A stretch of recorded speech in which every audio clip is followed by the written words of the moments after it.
मैंने आपको जो है मेरी पहली वीडियो में बताया था कि राजस्थान के जो है वो बुक के 10वीं क्लास के बारे में मैं आपको बताने वाला हूं। और उसके मैंने आपको सारे जो है वो कौन कौन से चैप्टर, उनके क्या नाम है और उन चैप्टर में कौन से जो है क्या क्या चीजें हैं, वो सब चीजों के बारे में मैंने आपको जो है एक्सप्लेन किया था। अगर आपने मेरा पहला वीडियो नहीं देखा है तो आप जो है वो मेरे चैनल पे जाके देख सकते हो। और ये मेरी सेकंड वीडियो है जो कि काफी ज्यादा इंटरेस्टिंग होने वाली, क्योंकि आज हम 10वीं क्लास के जो है वो पहले राजस्थान का पहला चैप्टर के जो है क्वेश्चन आंसर पढ़ने वाले और इसके बारे में जो है कुछ जानकारी लेने वाले है, जो कि आपके जो है वो आ सकते हैं 10वीं क्लास की बोर्ड परीक्षा में। तो आज का वीडियो काफी ज्यादा इंटरेस्टिंग होने वाला, तो इस वीडियो को लास्ट तक देखिएगा। तो चलिएगा इस वीडियो को करते हैं स्टार्ट। तो दोस्तों ये रही बुक, आप यहाँ देख सकते हैं, ये रही है बुक और ये रही बुक। और इस बुक से अब मैं आपको पहला चैप्टर के जो है क्वेश्चन आंसर पढ़ के बताने वाला हूँ। लेकिन उससे पहले मैं आपको इस पहले चैप्टर का नाम बता देता हूँ क्या है। तो पहले चैप्टर का नाम है राजस्थान का इतिहास एवं परिचय। तो ये पहले चैप्टर का नाम है जो कि मैं आपको बता ही चुका हूँ, बट मैं आपको एक बार फिर से रिपीट कर रहा हूँ। और हम जो है वो पढ़ते हैं कि इस चैप्टर में क्या क्या चीजें हैं, मतलब इस चैप्टर के क्वेश्चन आंसर पढ़ते हैं। हम इस चैप्टर को गाइस बाद में रीड करेंगे, क्योंकि अभी प्रश्न उत्तर पढ़ना और उनके बारे में जानना इज मोस्ट इम्पोर्टेंट। तो चलिए गाइस वीडियो को करते हैं स्टार्ट। एक मिनट गाइस मैं ओपन कर लेता हूँ। हाँ, ओपन हो चुका है। तो गाइस पहले यहाँ पर रॉन्ग राइट है। रॉन्ग राइट जो है वो इस बुक में 5 रॉन्ग राइट है पहले चैप्टर के। तो रॉन्ग राइट कौन कौन से वो मैं आपको बता देता हूँ। कालीबाग राजस्थान के किस जिले में स्थित है? कालीबाग जो है राजस्थान के हनुमानगढ़ जिले में स्थित है। राजपूतों के अग्निकुंड की संपत्ति का सिद्धांत किसने दिया था? तो किसने दिया था? चंद्रबाई ने दिया था। किसने? चंद्रबाई ने दिया था। और तीसरा सवाल है पद्मिनी किस, एक मिनट गाइस, तीसरा सवाल है पद्मिनी किस शासन की पत्नी थी? पद्मिनी जो है वो किस शासन की पत्नी थी? तो रतन सिंह की पत्नी थी। चौथा सवाल है पृथ्वीराज द्वितीय ने किस वर्ष में मोहब्बत चंद्र शासन को पराजित किया था, मतलब उनको हराया था युद्ध में? तो गाइस उन्होंने जब हराया था तो 1182 में उन्होंने जो है वो यहाँ पर जो है उन्हें हराया था। पांचवा सवाल है जो कृष्ण कुमारी किस राज्य की राजकुमारी थी? कृष्ण कुमारी जो है वो यहाँ पर मेवाड़ की राजकुमारी थी। कहाँ की राजकुमारी थी? तो मेवाड़ की राजकुमारी थी। तो ये आपके 5 जो है रॉन्ग राइट है जो कि हो चुके हैं। अब हम पढ़ते अपने क्वेश्चन आंसर की तरफ। तो गाइस चलिए क्वेश्चन आंसर में पहले जो है वो यहाँ पर स्मॉल क्वेश्चन आंसर है, फिर यहाँ पर कुछ बिग क्वेश्चन आंसर है। तो पहले हम स्मॉल क्वेश्चन आंसर के जवाब देते हैं। तो यहाँ पर जो गाइस गणेश सभ्यता किस जिले में तथा किस नदी के किनारे स्थित है? तो गणेश सभ्यता जो है वो यहाँ पर सीकर जिले की जो है कातली नदी के किनारे स्थित है। पहला सवाल ये है। दूसरा सवाल यह है कि राजपूतों को विदेश आक्रमण किसने स्वीकार किया था? तो करण डोंट ने किया था। किसने? करण डोंट ने किया था। तीसरा सवाल है राजस्थान के 4 उत्तरी पोषणकालीन स्थलों के नाम लिखिए। तो 3 जो है वो यहाँ पर कह रहा है कि आपको नाम बताने हैं। 4 कह रहा है, बट आपको 3 तो बताने ही बताने हैं। तो मैं आपको बता देता हूँ वो नाम कौन कौन से है। हड़ताल, उदयपुर, बालिकाए उदयपुर और गणेश सभ्यता और सीकर और पुंगल और बीकानेर, ये चारों सभ्यताएं जो है वो यहाँ पर है। अब चौथा सवाल है महाभारत में जनपद का शासन कौन था? जनपद का शासन किसने किया था? तो कौन था? वीरांद। क्या था? वीरांद ने किया था। पांचवा सवाल है उलदीन खिलजी के आक्रमण के समय चित्तौड़ का शासन कौन था? तो कौन था? तो ये अपने रतन सिंह जो अभी क्वेश्चन आंसर रॉन्ग राइट में पूछा था वही है। छठा सवाल राणा सांगा की समाधि कहाँ स्थित है? तो राणा सांगा की समाधि कहाँ स्थित है? अगर आपको पता है तो आप कमेंट में बताइए मुझे। तो दोस्तों मैं आपको बता देता हूँ, यह है मांडलगढ़ में जो है वो राणा सांगा की समाधि स्थित है। देवरिया का युद्ध कब व किसके माध्यम लड़ा गया? किसके माध्यम लड़ा गया? देवरिया का युद्ध कब हुआ, किसके माध्यम से लड़ा गया? ये गाइस बहुत इंपॉर्टेंट सवाल है, क्योंकि ये इंपॉर्टेंट सवाल इतना ज्यादा इंपॉर्टेंट है कि आपके क्वेश्चन आपके जो है वो मेंस जो है 10वीं क्लास के जो है वो यहाँ पर आने ही आने वाला है। स्कूल के अंदर भी आ सकता है और आपके बोर्ड एग्जाम के अंदर भी आ सकता है। तो इसका सवाल का जवाब है 1582 में जो है वो यहाँ पर इस युद्ध का शुरुआत हुई थी, और इस युद्ध को जो है वो यहाँ पर मेवाड़ के राजा महाराणा और मुगल सम्राट के अकबर के बीच लड़ा गया था। किसके? महाराणा प्रताप और मुगल सम्राट अकबर के बीच में ये युद्ध हुआ था। ये युद्ध जो है हुआ था। और अब हमारा सवाल है, रूठी रानी के नाम से कौन प्रसिद्ध है?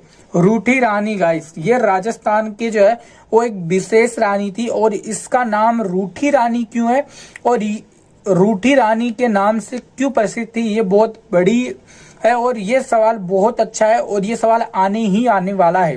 तो उमीदा भाई जो है वो यहाँ पर रूठी रानी के नाम से बहुत मशहूर है राजस्थान में। अब हम बात कर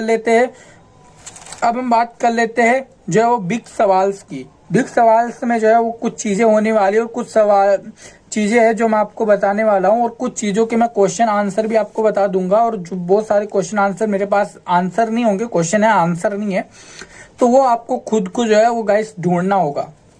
ठीक है, तो चलिए बिग सवाल की तरफ बढ़ते हैं। अगर बिग सवाल की तरफ मैं बढ़ूं उससे पहले आप इस वीडियो को लाइक कर दो, क्योंकि आपको इस चैनल पे ऐसी ही एजुकेशन वीडियोस देखने को मिलने वाली है, जिसे देखने के बाद आप लोगों जो है वो काफी ज्यादा मजा आने वाला, और आप लोग जो है वो राजस्थान की तैयारी के बारे में सोचना ही भूल जाएंगे।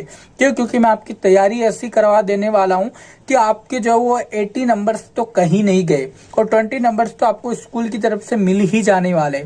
तो दोस्तों आपको 100 से 100 तक भी मिल सकता है, वो आपकी ऊपर डिपेंड करता है कि आप लोग जो है उस सब्जेक्ट को कितना अच्छे तरीके से समझते हो, कितने अच्छे तरीके से एक्सप्लेन करते हैं अपनी बुक के अंदर अपने शब्दों को।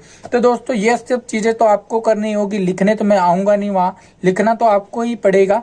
तो चलिएगा इस वीडियो को लाइक कर दीजिए, हमारे चैनल को सब्सक्राइब कर दीजिए अगर हमारे चैनल पे आप फर्स्ट टाइम विजिट किए हो, और गाइस कमेंट कर दो प्यारा कि आपको किस टॉपिक पे वीडियोस चाहिए।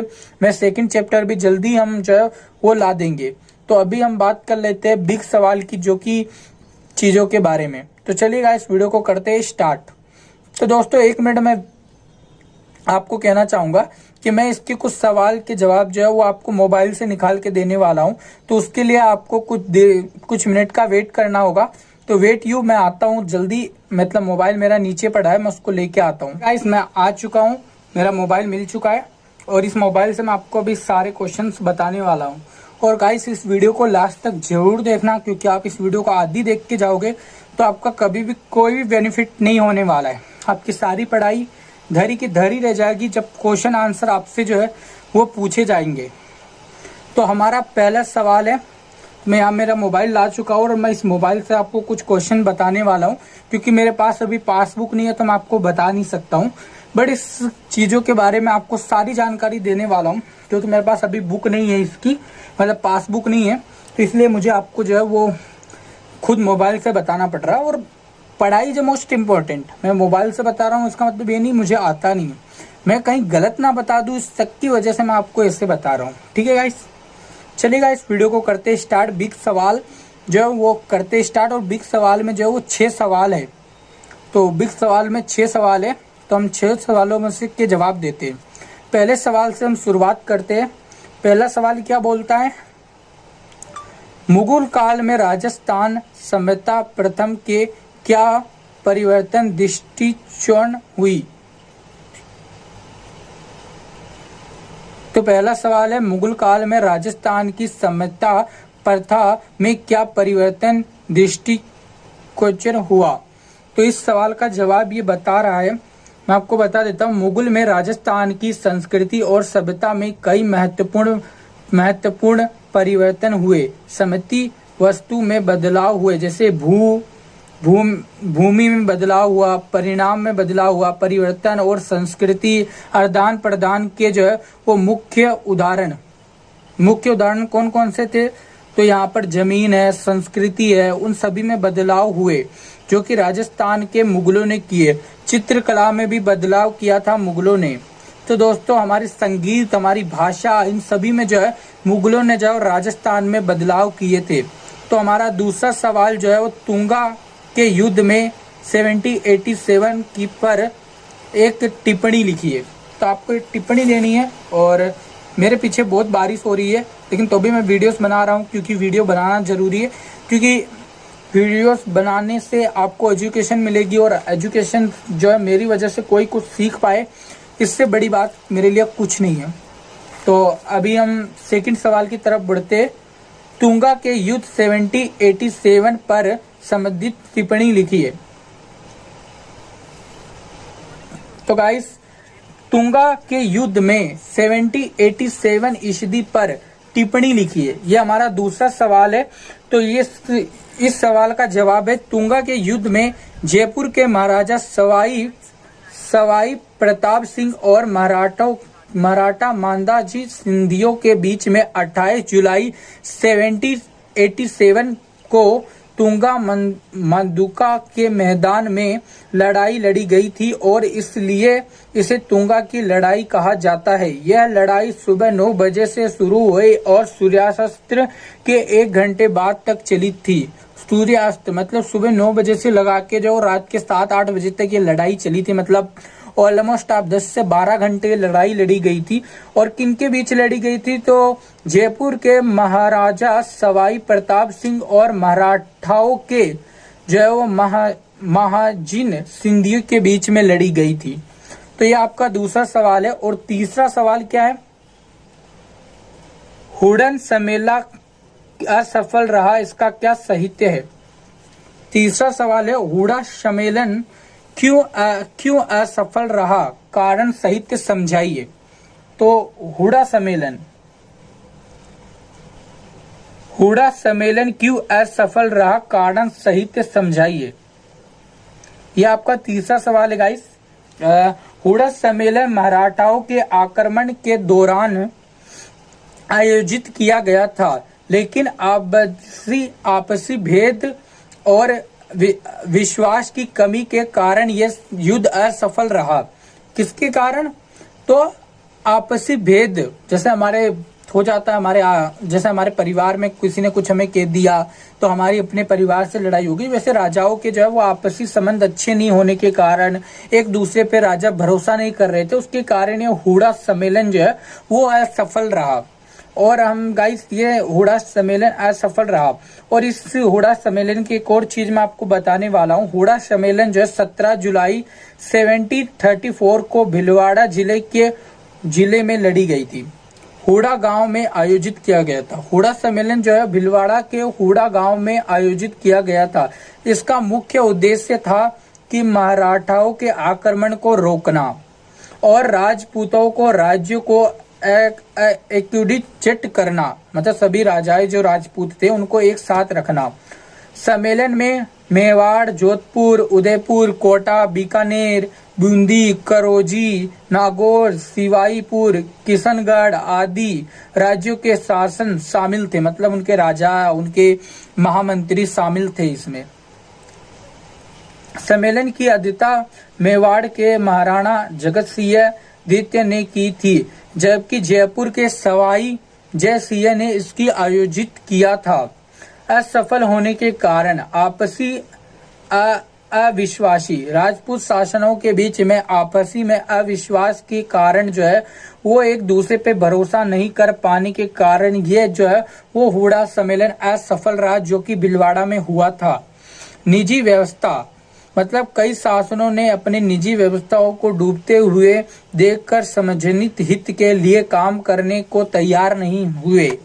मतलब उन्हें कि यहाँ पर जो है लड़ाई दंगे हो रहे थे, लेकिन उन्होंने उस चीज पे कोई भी कार्रवाई नहीं की, डर के मारे। नतीजे की कमी मतलब नतीजा ले ही नहीं पा रहे, डिसीजन ही नहीं ले पा रहे, नतीजे पे पहुंच ही नहीं पा रहे, उसको अप्लाई ही नहीं कर पा रहे अपने राज्य, अपने जिले के अंदर, तो उस चीज पर जो है वो कहीं ना कहीं अब पब्लिक जो है भड़केगी ही भड़केगी। तो सम्मेलन में एक मौजूद प्रभावित नेता की कमी हुई जो कि सभी शासनों को एक साथ ले जा सके और मराठाओं के आक्रमण को रोक सके और सभी राजपूताओं को जो है वो यहाँ पर सुरक्षित रख सके। लेकिन ऐसा कुछ भी नहीं हो पाया क्योंकि आपसी में भेदभाव की कमी होना, चीजें होना।